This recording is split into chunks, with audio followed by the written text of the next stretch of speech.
3 walikuja na wao na ndugu zao. Kwa hiyo tumefanya kikao kirefu cha zaidi ya masaa 2, lakini maelezo ya kitaalamu yanasema hivyo, na mimi kimsingi siwezi bishana na data na utaalamu huo.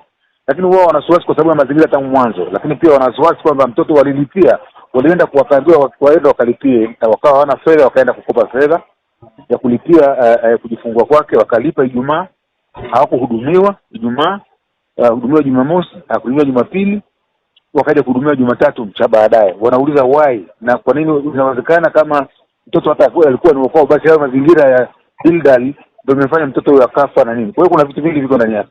Kwa hiyo kwenye hizo asilimia za mtoto aliyefariki na mama analalamika kupotelewa na mtoto, inaelezwa ni asilimia ngapi kwamba ni mtoto wake? 99.99. Asilimia 99.99 ya. Na wale wengine pia waliopimwa watoto wao inasomeka 99.99 wote. Kwa hiyo sasa tunabakia na nini, kwamba wananchi wako ni pakubwa kuelewa au sayansi siaminike? Nimeomba muda wa kutoa majibu kwa sababu hata polisi waliniuliza, nikamwambia sasa tunarudi nyumbani kama familia tukae, kwa sababu so far huyo mwili wa mtoto huyu huko mochwari. Na wao hawajamkubali.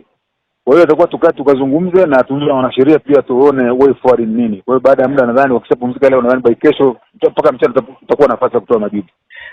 Na ikiwa vipimo vinaonyesha wale wakina mama wengine waliojifungua siku husika watoto ndo hao na mtoto aliyepewa huyo dada naye ni mtoto ni huyo, unahisi kuna nafasi ya kisheria kuendelea kulalamika ikiwa ushahidi utakaopelekwa mahakamani ni huu wa kisayansi unaonyesha vinasaba vya DNA kwamba mtoto hakubadilishwa? Mimi si mwanasheria, kwa hiyo siwezi kusema sheria, lakini niseme wanaweza kuzungumza zaidi, kwa sababu hayo mazingira ya uzembe uliofanyika pale kwenye kituo ndio kilichosababishia mambo hayo yote.